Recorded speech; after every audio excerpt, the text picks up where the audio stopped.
Muy feliz sábado, hermanos, ¿cómo están? Feliz sábado, jóvenes. A ver, ¿dónde están los jóvenes de esta iglesia? ¿Los que no están en el campamento? Ah, muy bien. Bueno, entre mi entrada anticipada y el cambio aquí, creo que les arrancamos una sonrisa sincera, ¿está bien? La sonrisa de Duchenne. Ojalá que siempre podamos desarrollar ese tipo de sonrisa en nuestras vidas. Hermanos, chicos, jóvenes y amigos, que el Señor pueda bendecirlos en este día. Está lloviendo afuera, así que no hay mejor lugar que estar acobijados en la casa de Dios, resguardados por este templo, para poder estudiar en los minutos que tenemos su palabra y que realmente la palabra de Dios, pueda ser exaltada. Antes de poder ir al estudio de esta mañana, hermanos, como lo hice en el primer turno, quiero dejar 4 anuncios importantes que son dignos de destacar en esta mañana, ya que a veces entre el cierre de la escuela sabática y el segundo culto, a veces nos podemos perder de algunos anuncios importantes. Decido hacerlo en este momento. Déjenme acá en mi ayuda a memoria nada más mencionarle los cuatro puntos. El primero que necesito que tengan en consideración, hermanos, este próximo miércoles, después del culto de oración, en torno a las 9 de la noche, tendremos una asamblea administrativa para tomar una decisión como iglesia, así que todos los que puedan y sean miembros bautizados de la iglesia, los citamos en tiempo y forma para poder tener una asamblea administrativa por una decisión que tenemos que tomar como cuerpo general de la iglesia, ¿está bien? Así que tengan en cuenta entonces este miércoles, después del culto de oración. Lo siguiente que quiero mencionar, hace dos semanas, llegó a mis manos un par de fotocopias. En realidad son 2 juegos de fotocopias, uno titulado Las Profecías, Única 56A, así se está titulada. El otro se llama El Acontecimiento Culminante de la Historia. Ambos juegos de fotocopias están firmados por un tal señor o hermano de iglesia, José Petraca, un pensador iluminado. Así está puesto en estos apuntes. Simplemente, hermanos, decirles, quizás, sobre todo para aquellos que pueden ser un poco más débiles en la fe, nunca este tipo de escritos o situaciones que se presentan en la iglesia, más generalmente cuando son iglesias grandes, un poquito más multitudinarias, generalmente este tipo de gente aprovecha estas situaciones para hacer circular escritos, ¿verdad?, entre la hermandad. Simplemente, hermanos, decirle que me tomé un poco de tiempo para leer algo de estas fotocopias. Y realmente, hermanos, si uno tiene 2 dedos de frente solamente para pensar en lo que aquí está escrito, simplemente decirles que esto es un disparate universal. Si bien se citan las profecías, hay un destaque bastante importante en el rol y el papel que la República Argentina cumple en la profecía bíblica, obviamente echando por tierra toda nuestra interpretación profética o acoplándola de alguna otra manera. Simplemente, hermanos, para que tengan cuidado y ayudando a los más débiles en la fe, que a veces puede ser de caldo de cultivo para pensar cosas extrañas a lo que la palabra de Dios dice o la voz profética de la iglesia, simplemente decirle que esto es un disparate universal. Yo sé lo que voy a hacer con estas hojas, yo sé muy bien lo que voy a hacer con estas hojas, así que, hermanos, los pongo en aviso por si ven circulando por allí. Yo no sé si este tal José Petraca que está presente, me gustaría conocerlo en forma personal, pero si no, tengan cuidado, y si ven a alguien que está distribuyendo estas cosas, simplemente con cariño, con amor, acérquense, porque realmente no tiene nada de asidero ni fundamento bíblico lo que aquí se está diciendo. Repito, esto es un disparate universal. Más que disparate universal, yo lo llamaría un disparate nacional, porque tanto hace referencia a la República Argentina, realmente estos escritos es un disparate nacional, ¿no? Así que bueno, eso como segundo anuncio que quería mencionarles. Lo tercero que quiero mencionarles, hermanos, es que desde hace tiempo la iglesia está queriendo tener el ascensor. Hoy puedo decirles oficialmente que ya el ascensor está a disposición de la iglesia, se lo puede utilizar. El ascensor tiene 2 posiciones. Ustedes van a ver en el tablero del ascensor la sigla EP, entre pisos, significa, yo le puse en Palermo, en Palermo, la sigla EP, esa es la parada, y la otra parada que tiene el ascensor es el -1. Por más que cualquiera teclee el resto de los números que aparecen allí hasta el número 5, ¿verdad? No van a ser activados porque tienen que ver con las oficinas de la asociación. Los únicos que se pueden accionar son la sigla EP y la -1. La -1 tiene que ver con la salida al garage, la EP tiene que ver con la salida a la iglesia a la altura de la oficina pastoral y de ancianos. ¿Está bien? Ahora, quiero decirle a esta iglesia que el uso del ascensor, si bien es algo que la iglesia anhelaba, yo espero no haberme comprado un problema. ¿En qué sentido? En el sentido que el ascensor es de uso exclusivo para personas con movilidad reducida, personas ancianas que no pueden subir las escaleras, mamás embarazadas o personas que tienen poca movilidad. No está el ascensor para ser utilizado por el común de la iglesia. No está para ser utilizado por los jóvenes que pueden subir bien las escaleras, no está para ser utilizado por los niños, no está para ser utilizado por el público en general, ¿verdad? Sino que es para personas con capacidad reducida o poca movilidad. ¿Está bien? ¿Por qué digo esto? Porque el ascensor, cuando se lo llama con la tecla, ¿verdad? La puerta queda abierta en el lugar último donde se lo llamó. Es decir, si se lo llamó desde aquí arriba, permanecerá la puerta abierta del ascensor hasta que se lo vuelva a llamar en la parte de abajo. Lo mismo abajo. Y ahí hay mucho tránsito de gente.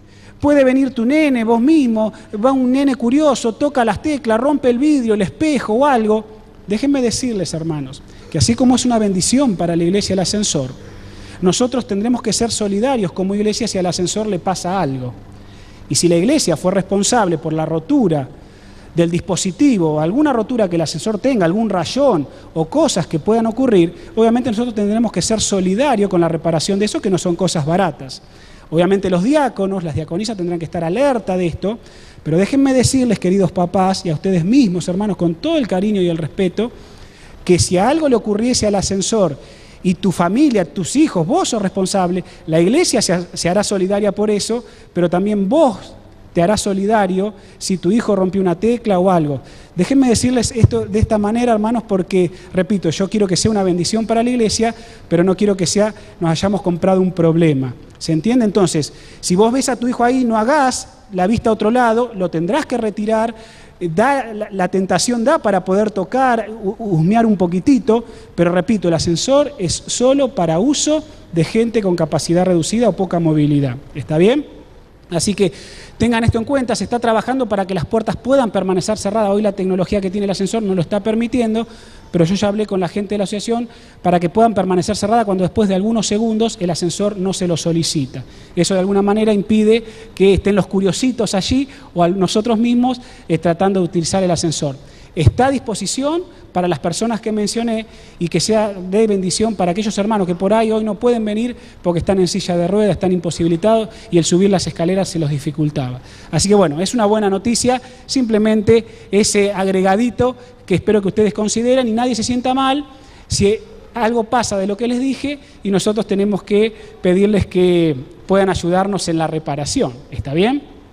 Y lo último y más lindo que quiero mencionarles y recordarles, hermanos, es que en pocas semanas nosotros tendremos la Santa Cena. Como bien se anunció en su momento, la Santa Cena va a ser en la tarde. El sábado 13 de junio, nosotros tendremos por la tarde la Santa Cena. El mes de junio, es un mes muy cargado de actividades, usted lo ha visto en el boletín. Ustedes han recibido 2 folletos que anuncian los cursos que vamos a tener.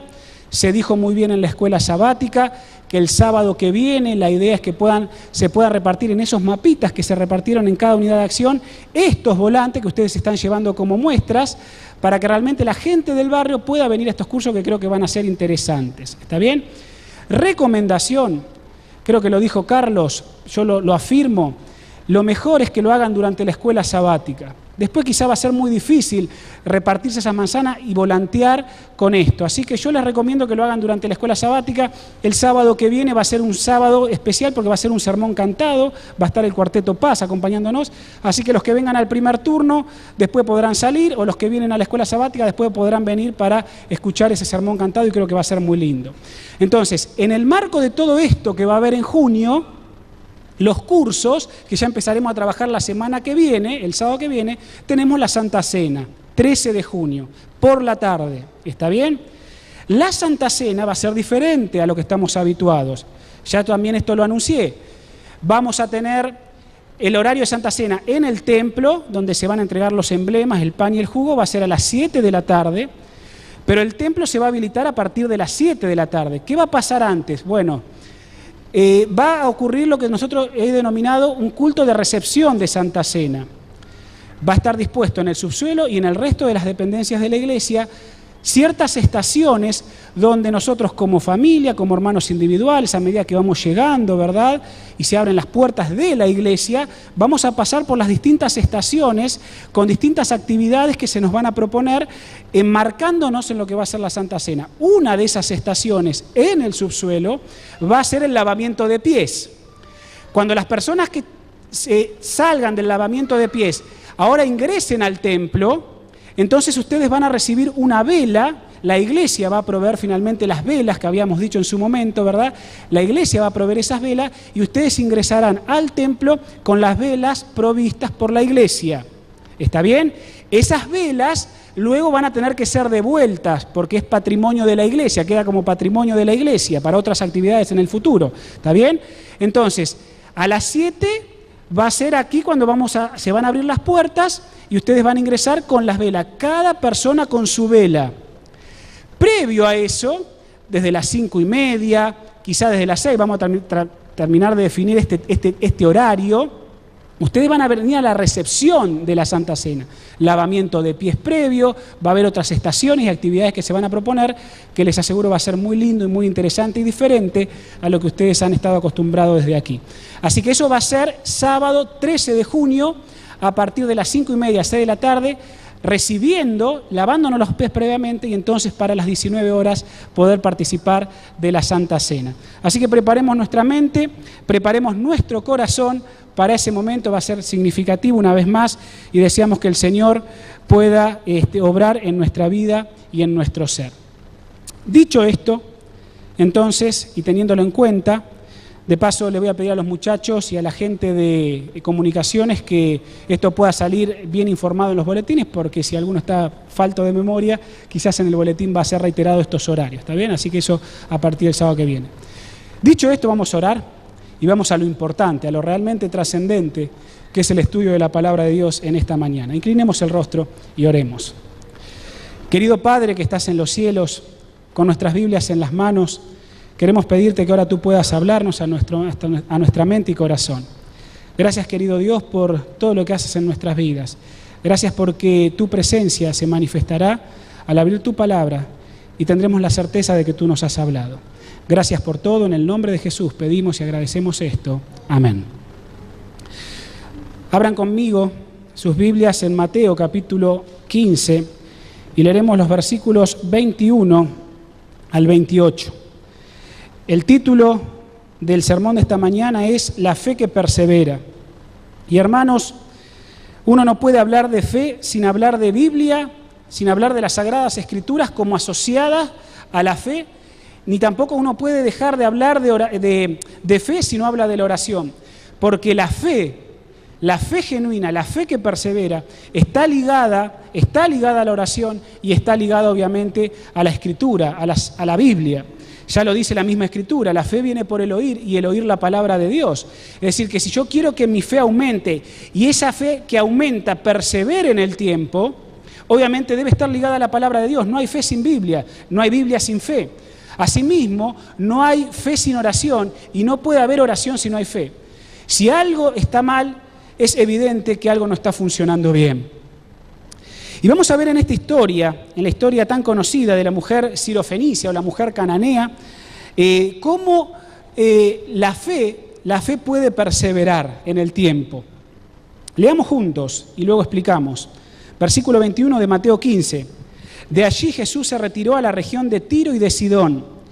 Una mujer cananea de ese vecindario vino a él y clamaba: Señor, Hijo de David, ten misericordia de mí.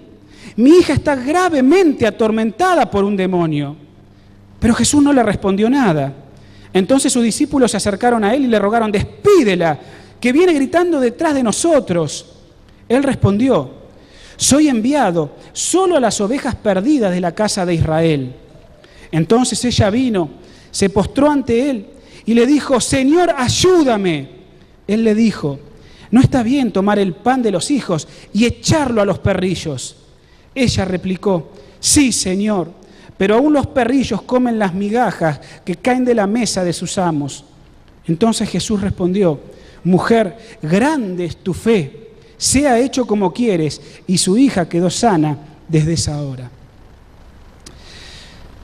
Interesante el relato.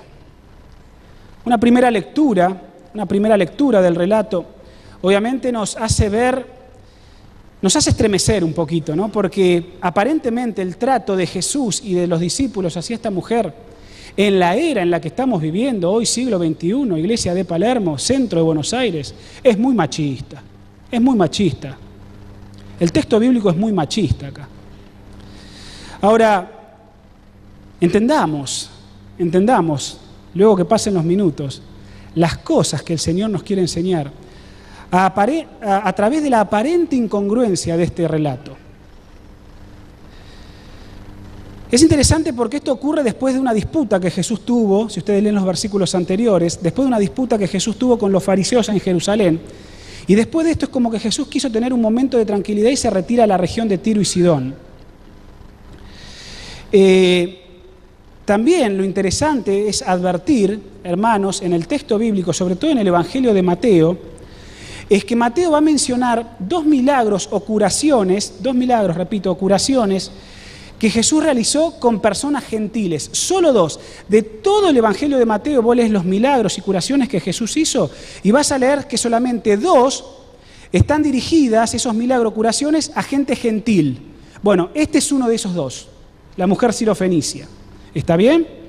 Entonces, la otra es la de la curación, ¿verdad?, del siervo del centurión. Ese es el otro caso que va a registrar Mateo. Y lo curioso también de esto es que ambas curaciones o milagros ocurren a la distancia.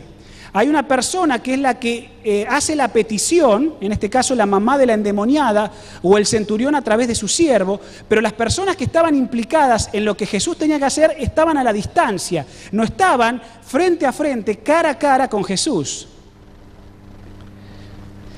Lo interesante también es que aquellos que piden la sanidad o la liberación, en este caso del demonio, por el caso de la mamá con su hijita, ¿verdad?, ambas personas admitieron su indignidad. Tanto el centurión como la mamá de la chica, esta mujer cananea, demostraron y admitieron su indignidad. Y esto no significa que se rebajaron, porque en el caso del centurión era un hombre, en el caso de esta mujer es una mujer, obviamente, en el caso de este relato. Y uno dice, bueno, pero la sociedad que se vivía era muy machista, muy de los hombres, pero en realidad la indignidad que demostró esta mujer, nada tiene que ver con estos conceptos. Y ya vamos a ver en qué tiene que ver la indignidad que la mujer tuvo que demostrar.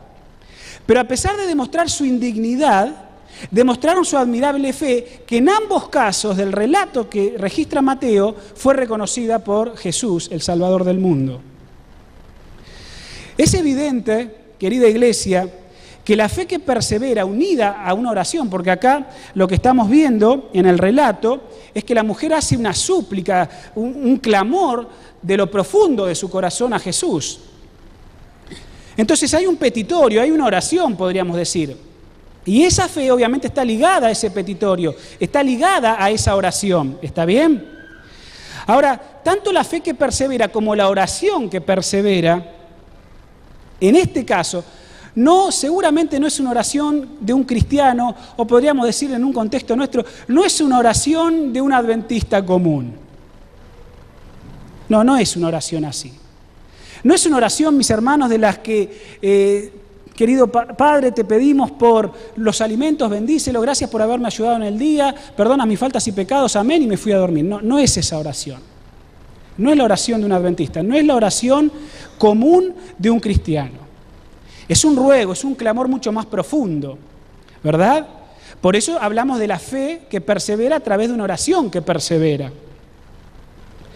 Pero es interesante advertir también que esta oración es la oración de una mujer pagana, una mujer cananea.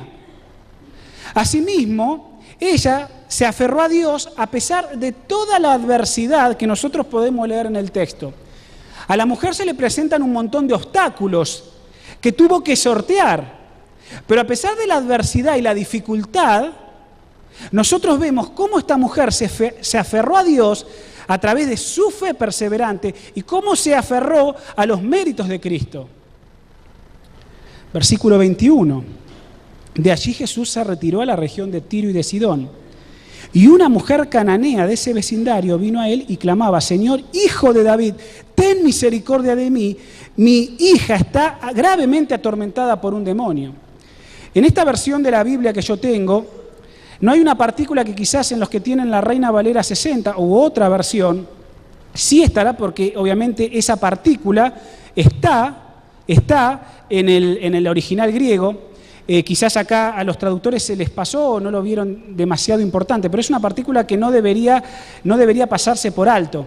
Y la partícula es traducida en tu Biblia: he aquí una mujer cananea. He aquí, dicen las versiones más antiguas. He aquí, versículo 22, una mujer cananea de ese vecindario vino a él y clamaba: Señor, Hijo de David, ten misericordia de mí, porque mi hija está atormentada. Esa partícula, idú, en griego, idú, he aquí, que se traduce, ¿verdad?, en castellano, es una partícula que se va a utilizar para destacar algo que quiere llamar la atención o es inusual. Cuando ustedes, al estudiar sus Biblias en los Evangelios o en los escritos del Nuevo Testamento, siempre vean, viste que dice, he aquí Jesús. Bueno, cuando se utiliza esa expresión, he aquí, idú, quiere decir que esa partícula, el autor bíblico la está utilizando porque quiere destacar algo que es inusual, que no es común. Por eso hay una admiración. He aquí, Mateo se admira bajo la inspiración del Espíritu Santo. He aquí, una mujer cananea se acerca a Cristo clamándole. Es inusual. ¿Por qué es inusual? ¿Por qué era inusual esto? Bueno, mis hermanos, es inusual porque ustedes saben muy bien que en la época de Cristo, una mujer no cumplía los roles que por ahí hoy la mujer cumple. Además era inusual porque era cananea. No solo era mujer, la carga de ser mujer, sino que además tenía la carga de ser cananea. Y entre judíos y paganos, ustedes saben lo que ocurría. En aquella época una mujer no podía hablar a un hombre fuera de su casa, mucho menos una mujer pagana, cananea, que tuviese que hablar con un rabí judío, en este caso un maestro judío, Jesús. Era inusual. Por eso Mateo dice, he aquí, esto le llama la atención, porque no era común. Y ese es el primer obstáculo que la mujer tiene que enfrentar. Su súplica y su fe perseverante tiene que hacer frente a este primer obstáculo. La mujer tuvo que vencer este obstáculo para que su oración, su ruego pueda ser contestado. Acercarse a un hombre judío. Pero a pesar de lo que le dirían, o a pesar de los peligros que esto implicaba, porque corría peligro, su vida corría peligro, mis hermanos, jóvenes y amigos, ella decide acercarse a Jesús. A pesar de lo que digan, o a pesar de los peligros que implicaba para su vida, esta mujer decide acercarse a Jesús. Y al acercarse le expresa su situación. ¿Cómo se la expresa? Clamando. Clamando, hermanos. Dice la Escritura, y lo reconoce como el Mesías. Fíjense en el versículo 22. Clamando le dice, Señor, Hijo de David. Ese era un título que el judaísmo le daba, los hebreos le daban al Mesías que vendría. Era un título mesiánico. A nadie se le llamaba hijo de David. Si no, se le llamaría hijo de David, ¿a quién? Al Mesías. Ahora, una mujer cananea, una mujer que tenía un conocimiento limitado de la revelación de Dios, reconoce en el que está frente a ella al Mesías prometido. Tiene que sortear un obstáculo tremendo por ser mujer, por ser cananea. Pero aún así, su clamor, su oración persevera porque su fe era perseverante. Es interesante que ahora nos encontramos con un segundo obstáculo de esta mujer, versículo 23. Dice, pero Jesús no le respondió nada. Versículo 23. Jesús no le respondió nada. Su clamor, su petición es confrontada con el más absoluto silencio de parte de Jesús. Segundo obstáculo. Jesús no le respondió nada. Y, querida iglesia, ya a la altura de esto del relato, la verdad que esto comienza en una mente, en mi mente comienza a hacer ruido. ¿Cómo Jesús actúa de la manera que actúa? Este segundo obstáculo que enfrenta a la mujer, la indiferencia aparente, y lo pongo entre comillas, la indiferencia aparente de Jesús. Imagínate la situación. ¿Qué hubieses hecho vos? ¿Qué hubiese hecho yo si hubiese estado en esa situación a esta altura del relato? La mujer viene clamando porque su hija se la está devorando el demonio. Y él va a quien reconoce que es el único que le puede solucionar porque es el Mesías. ¿Quién más poder que Dios, el enviado de Dios para solucionarme este problema? Pero dice la Escritura, él, Cristo, guardó silencio. Guardó silencio. ¿Qué habrías hecho en su lugar? ¿Habrías desistido? Pastor, por favor, venga a visitarme. Y el pastor no va. Pastor, por favor, ayúdeme con esto. Y el pastor no te responde. Hermanos, vengan y por favor, necesito su ayuda. Y los hermanos no responden. ¿Qué hubieses hecho en su lugar? ¿Qué hubieses hecho en su lugar? ¿Habrías desistido? Saben, con el ejemplo que le estoy dando no me estoy justificando, pero quiero que entiendan la ilustración. Porque está llegando el tiempo, mis hermanos, que nosotros nos vamos a tener que valer por nosotros mismos. Por nosotros mismos vamos a tener que aprender a valernos. Cuando ya no tengas la ayuda de una iglesia que te contenga, cuando ya no tengas la ayuda de un pastor al cual puedas llamar y te pueda visitar, cuando no tengas a tus hermanos cerca, está llegando el tiempo en que nos vamos a tener que sostener por nuestra propia fe. ¿Qué hubieses hecho? ¿Hubieses desistido?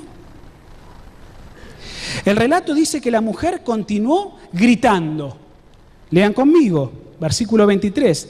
Entonces sus discípulos se acercaron a él y le rogaron, despídela, que viene gritando detrás de nosotros.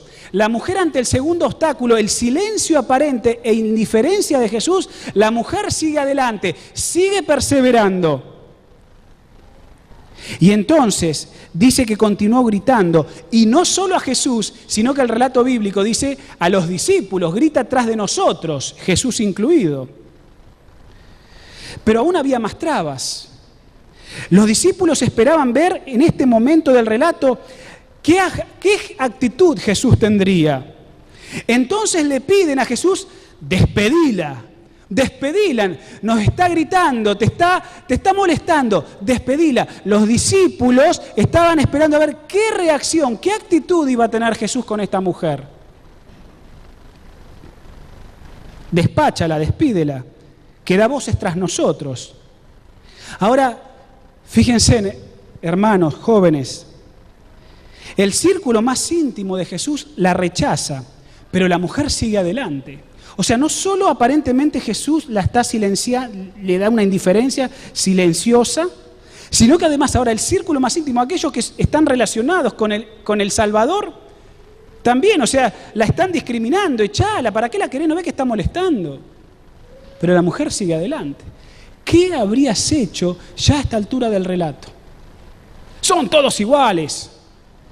Este pastor es igual que todos. Estos hermanos son fríos. ¿Qué hubieras hecho? Versículo 24. Él respondió. ¿Quién? Jesús. Soy enviado solo a las ovejas perdidas de la casa de Israel. ¡Oh! ¿Sabes qué, queridita? No me importás.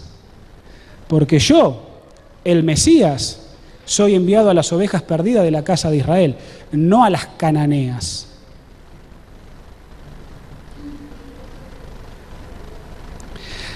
Una actitud de Jesús, otro obstáculo, que parecería decir que ella no estaba en los planes de Jesús. Parece una respuesta exclusivista. Ahora, esta aparente indiferencia, hermanos, esta aparente indiferencia, ¿saben qué? De parte de Cristo, no va a ser otra cosa que exaltar y contrarrestar la fe de esta mujer con la actitud de los discípulos. A esta altura del relato, la aparente indiferencia y exclusividad de Cristo no va a ser más que marcar un quiebre y demostrar la fe de esta mujer con la actitud de los discípulos. Porque en este incidente no solo hay una lección para la mujer, sino que también hay una lección para los discípulos. Para la mujer cananea, lo importante era Jesús, era lo más importante. No importa obstáculo que se le pusiera en el camino, lo más importante era Cristo, lo más importante era Jesús. Eso era lo más importante para ella. Y no importa los obstáculos que se le metieran en el camino, lo más importante para la mujer era Jesús, era el que estaba frente a ella. Y por su fe, nada la haría desistir y abandonarlo.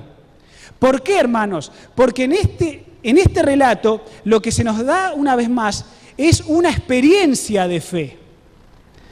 La fe, hermanos, no es una teoría. La fe no es una teoría. Si la fe es una teoría en tu vida, entonces hay algo que está mal. Si la fe es una teoría en mi vida, hay algo que está mal. Si yo acá soy una cosa y después soy otra, hay algo que está mal. La fe no es una teoría. La fe es práctica. La fe es real. La fe se ve. La fe se nota, se percibe. La fe no es una teoría. Y para la mujer no era una teoría, la fe era una experiencia de fe. Es como la experiencia de Jacob: no te dejaré si no me bendices. Porque la fe, repito, no es una teoría. La fe es una experiencia que se vive día a día con Jesús y que me hace ser genuino, auténtico, acá, allá y donde esté. Soy el mismo, soy la misma persona, no tengo dobleces. ¿Se entiende? La fe es una experiencia que se vive día a día con el Señor. En pensamiento, en hecho, en actitudes, en palabra, en todo. Es una experiencia de fe. Y esta mujer lo que nos está haciendo ver que hay una tremenda experiencia de fe, porque ningún obstáculo la separaría de su Salvador. Como Job. Y no solo un clamor, no solo un petitorio. Esto ya trasciende un simple petitorio de la mujer. Ella está vivenciando y enseñándonos que con Dios uno tiene que vivir una experiencia realmente auténtica de fe. Versículos 25 y 26. Entonces, ella vino, se postró ante él y le dijo: Señor, ayúdame. Él le dijo: no está bien tomar el pan de los hijos y echarlo a los perrillos. Tremendo. Perros. ¡Wow! ¡Qué Jesús! ¡Qué Jesús! ¿Saben? Si antes ya me dejaba perplejo la historia, acá hago un colapso en mi mente. Pero acá está lo neurálgico de la historia. Acá llegamos a la raíz. Porque mis hermanos, querida iglesia, cuando Jesús ahora vuelve a contestar de manera inesperada, diciendo: no está bien darle migajas a los perrillos. Jesús, ¿me estás considerando como un perrito? Es en este momento, hermanos, donde la fe de la mujer ve una luz de esperanza. Es por la fe de esta mujer donde ella puede ver un sí, donde nosotros seguramente a esta altura del relato hubiésemos visto un no. ella, en las palabras de Cristo, ve una luz de esperanza. Y ve un sí donde nosotros hubiésemos visto un no. ¿Por qué? Porque se aferra a la más mínima posibilidad. Señor, si yo por lo menos puedo tener una migaja de tu parte, eso ya me alcanza. Si solo puedo tener una migaja de tu bendición, eso es suficiente. Y ella ve un sí donde nosotros hubiésemos visto un no.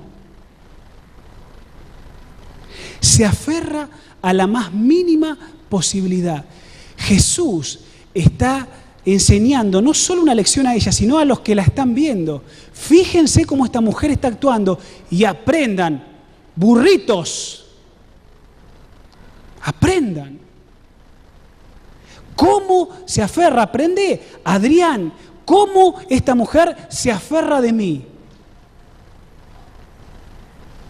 Mis hermanos, la mujer entendió que debe estar dispuesta a no ser nada para entrar en el reino de Dios. Y los discípulos que se creían en el entorno íntimo, Jesús les dijo, ustedes son unos burritos, ustedes no están sabiendo, yo les tengo que dar una lección a ustedes, le dijo a sus discípulos. Pero esta mujer entendió que para ser parte del reino de Dios, yo tengo que aprender a hacer ¿qué cosa? Nada delante de Dios. Porque si hay algo, hermanos, que nos impide nuestra entrada al cielo, es nuestro orgullo, nuestra soberbia. Es creernos que lo único que vale es mi opinión y no la de los demás. Nosotros tenemos que aprender a no ser nada delante de Dios. ¡Qué lección! Cosa que los discípulos hasta ahí no habían entendido. La mayor bendición, hermanos, de la fe que persevera, de la oración que persevera, de la palabra en tu vida que persevera, no es la dádiva en sí que Dios te puede dar. ¿Cuántas veces clamás a Dios y Dios no contesta? No, porque la bendición de la oración que persevera, por la fe perseverante, no es la dádiva en sí, sino la experiencia que tenés con el dador. Esa es la bendición. No es la respuesta a tu petitorio, es la experiencia que Dios quiere desarrollar en vos y en mí, con el dador. Lo importante, hermanos, es permanecer aferrados a Él sin importar lo que suceda. ¿Se entiende? ¿Me hago claro? Eso es lo realmente importante. La experiencia que vos y yo tenemos con el dador de la bendición. No el petitorio en sí, no la respuesta a la oración. A veces nos centramos en que queremos la respuesta de Dios y eso no es lo más importante, sino lo que Dios quiere desarrollar en una experiencia con nosotros, viva y eficaz, saludable y que nos prepare para el cielo. Ministerio de Curación, página 376. En la vida futura, se aclararán los misterios que aquí nos han preocupado y nos han chasqueado, hermanos. En la vida futura se aclararán los misterios que aquí nos han preocupado y nos han chasqueado. Veremos que las oraciones que nos parecían desatendidas y las esperanzas defraudadas figuraron entre nuestras mayores bendiciones. A veces el Señor nos dará respuesta en esta vida, pero muchas veces no. Y hay cosas que nos chasquean permanentemente. Constantemente quizás no recibamos respuesta de Dios. La vida futura nos aclarará eso. Y cuando el Señor nos aclare, esas expectativas defraudadas, esas cosas que Dios no nos pudo contestar, dice que estarán entre nuestras mayores bendiciones. Algunas veces, a propósito, el cielo, la deidad, demora su respuesta y cuando responde no lo hace en la forma en que tal vez deseábamos, porque quiere hacerlo mejor y máximo para nosotros. Por eso a veces el Señor no responde o no lo hace en la forma que nosotros deseáramos, porque quiere lo mejor para tu vida y para la mía. Porque Él lo que está queriendo no es que vos te concentres en la respuesta, quiere que vos te concentres en la experiencia que tenés con el dador de la respuesta. Mis hermanos, como esta mujer de Mateo 15, Lo importante es estar aferrado sin importar lo que suceda, cualquiera sea la respuesta de Dios. Camino a Cristo, página 96. Dios es demasiado sabio para equivocarse. Demasiado sabio para equivocarse. Y asimismo es demasiado bueno para negar algo bueno a los que andan en integridad. Así que no temas confiar en Él, aunque no veas la inmediata respuesta a tus oraciones. No temas confiar en Él, porque Dios es demasiado sabio, Dios es demasiado bueno para equivocarse. Ministerio de Curación, página 176. Él quiere hacer en nuestro favor algo más y mejor que el cumplimiento de todos nuestros deseos. Él quiere hacer algo más y mejor que tus deseos, mucho mejor. Nuestros deseos e intereses, dice la mensajera de Dios, deben perderse en su voluntad. Mis hermanos, Dios desea que pidamos. Dios no te está diciendo en esta mañana que no le pidas. Dios desea que le pidas. Dios desea que le clames. Pero el clamor y el pedido, el petitorio, brota de permanecer en Él. ¿Y en qué? Y en su palabra. Porque no hay fe que persevere si no hay palabra que persevera en tu vida diariamente. No hay fe que persevere si no hay oración que persevere. Dios desea que le pidas, pero que ese pedir brote del permanecer en Él y en su palabra. Pero Dios no solo nos insta a que le pidamos, sino a qué? A buscarlo de todo corazón. El buscar nos lleva a un escudriñamiento profundo del corazón para encontrar si tenemos algún obstáculo que remover o si hay alguna área de nuestra vida que Dios desea que entreguemos más plenamente. Por eso el proceso de la demora. Por eso el proceso de la demora en la respuesta. Porque Dios lo que está queriendo es que vos escudriñes tu corazón. ¿Será algo que Adrián todavía no le entregó definitivamente a Dios? Por eso el Señor demora sus respuestas. Porque es una experiencia con el dador y no una simple respuesta al petitorio. Necesitamos examinar nuestros motivos. ¿Por qué lo buscamos a Él? ¿Por qué? ¿Por qué estás acá? ¿Por qué sos adventista? ¿Por qué te congregás los sábados? ¿Por qué buscas a Dios? ¿Cuáles son tus motivaciones? El salmista dice: mi alma tiene sed de ti, en el Salmo 63:1. Dios será por nosotros lo que nosotros le permitamos ser. Dios será por nosotros lo que nosotros le permitamos ser. Mis hermanos, una cosa es estar acá, contentos y felices en adoración, pero que lo que somos acá seamos también allá.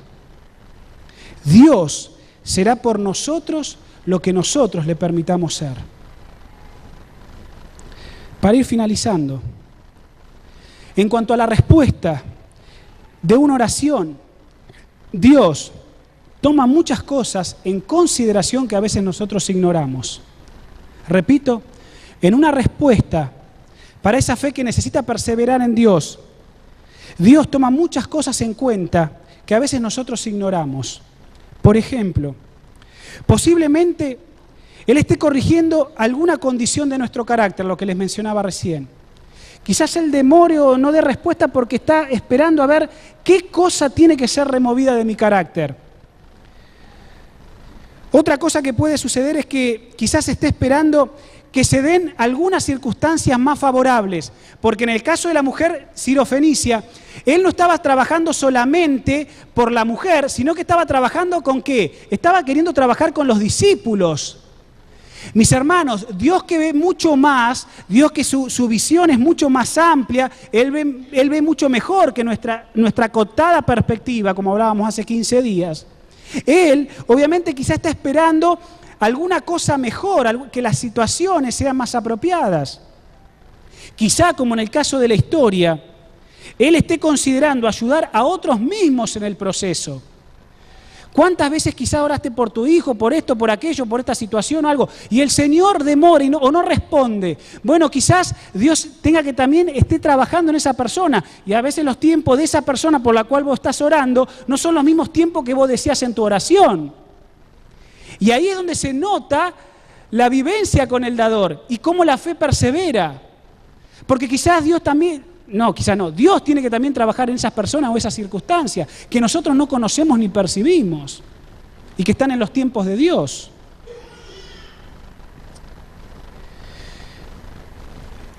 Charles Finney, el famoso evangelista, dijo: la oración no es cambiar a Dios.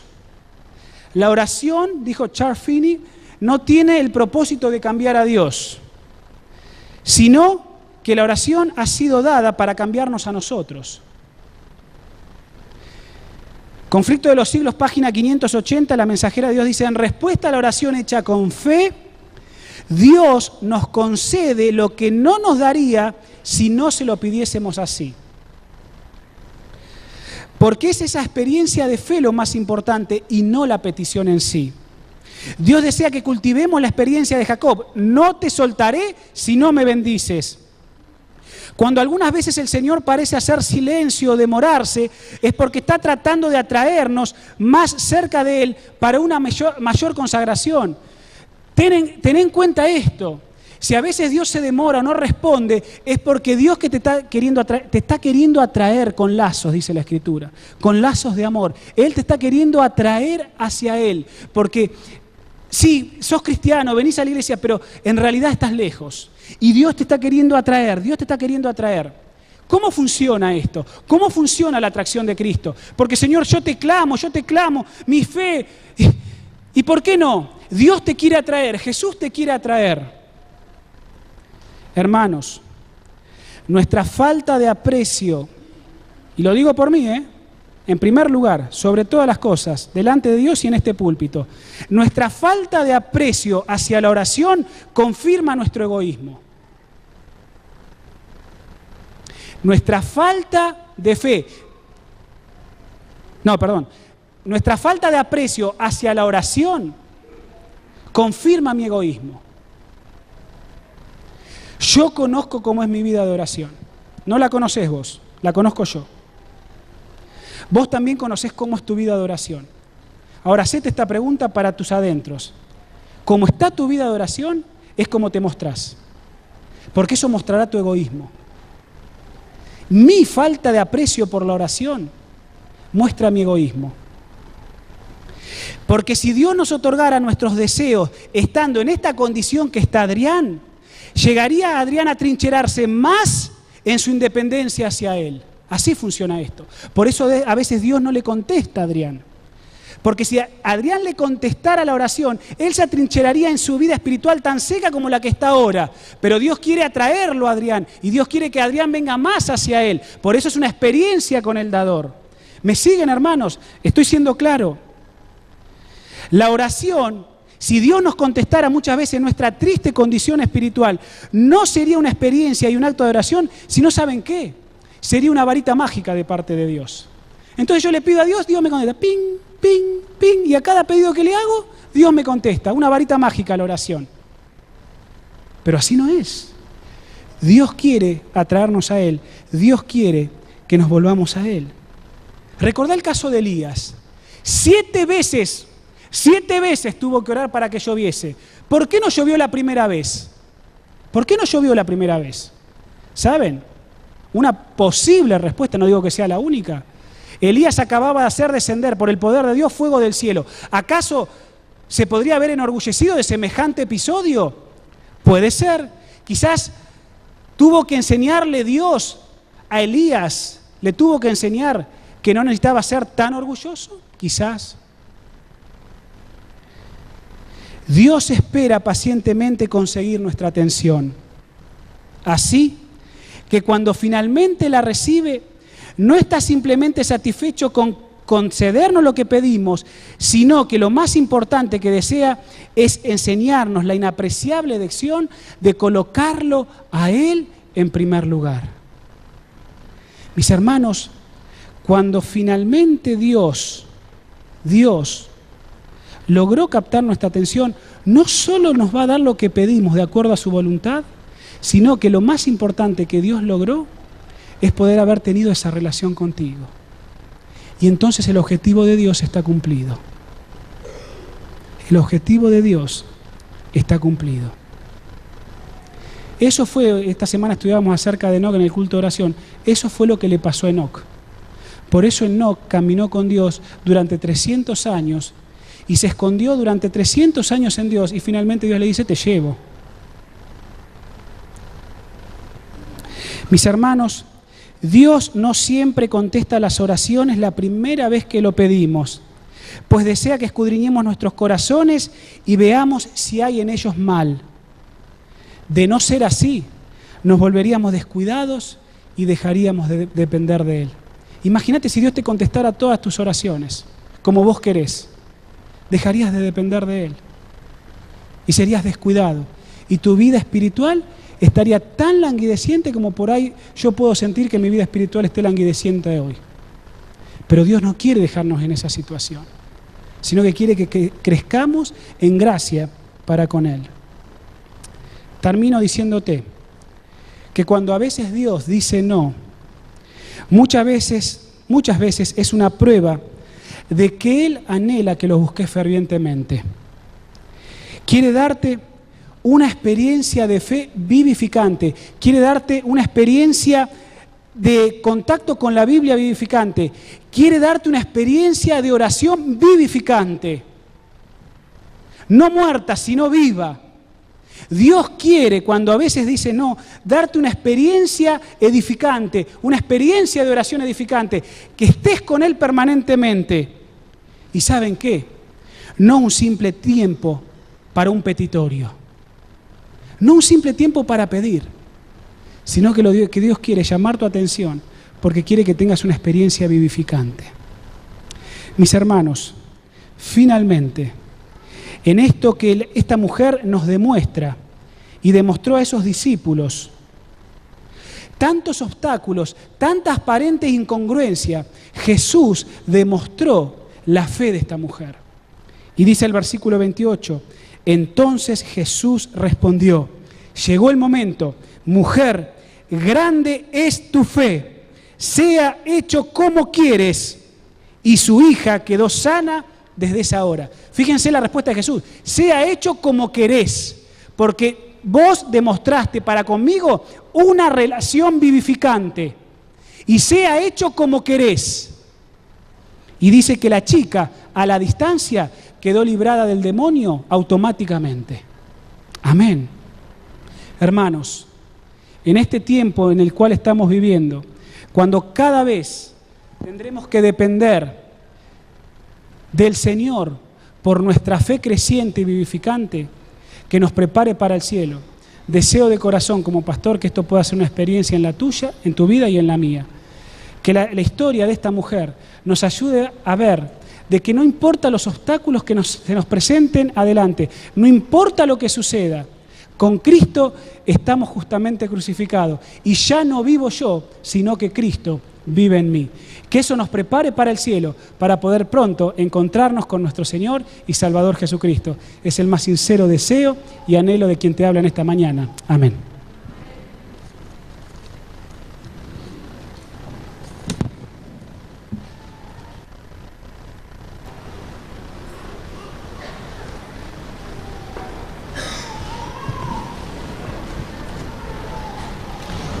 Para finalizar este culto, lo vamos a hacer entonando las estrofas del himno número 392. Hay quien vela mis pisadas. ¿Nos ponemos de pie?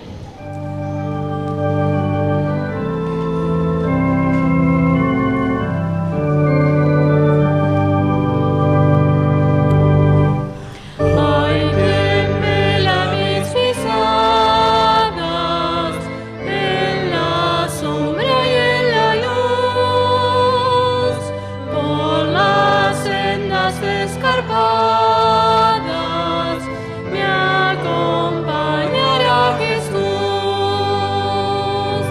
Por los valles, por los montes, no me lleva su bondad. Miro yo los horizontes de una nueva claridad. Hay quien vela mis pisadas y mis sendas trazará. A las célicas moradas es Jesús quien me guiará. Hay contacto que me explica la presencia del Señor. Él mis penas santifica y me libra del temor. Cristo con su mano herida protección me puede dar. Cuando cruzo de la vida el inquieto y fiero mar, hay quien vela mis pisadas y mi senda trazará. A las célicas moradas es Jesús quien me guiará.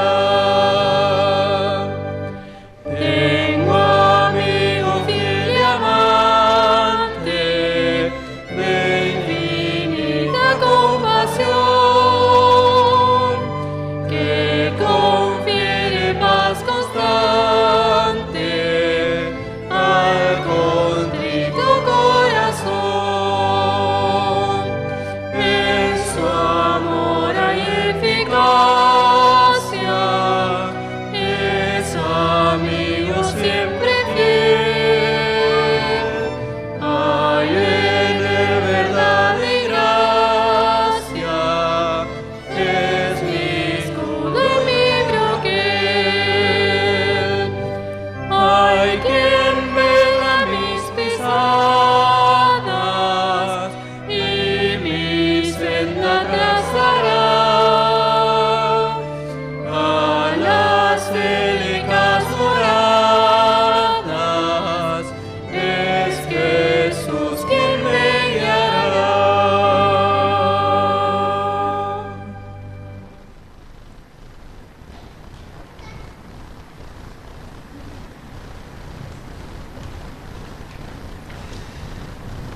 Vamos a inclinar nuestro rostro para despedirnos en esta mañana. Cariñoso Padre, queremos agradecerte que has puesto en nuestros corazones el venir aquí a escuchar tu palabra. Y no solamente a escuchar tu palabra, sino que en nuestra escuela sabática hemos aprendido también tus hermosas lecciones para que podamos poner nuestras vidas en armonía con tu voluntad. Y ahora, Padre, queremos pedirte que pongas en nuestros corazones el sincero deseo de querer aprender lo que hemos escuchado esta mañana de tu voz.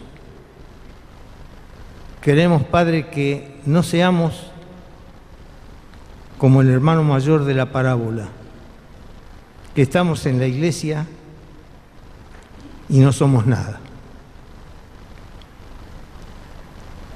Queremos arrepentirnos de todo lo malo que hemos hecho, pero también queremos pedirte perdón por todo eso que hemos hecho mal. Y ahora que estemos perseverantes en nuestra fe para que podamos agigantarla de tal manera y recibir tus bendiciones que siempre estás dispuesto a darnos.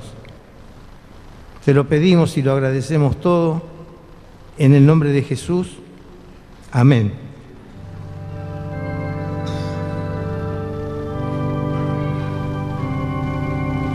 Cantaremos el himno número 38.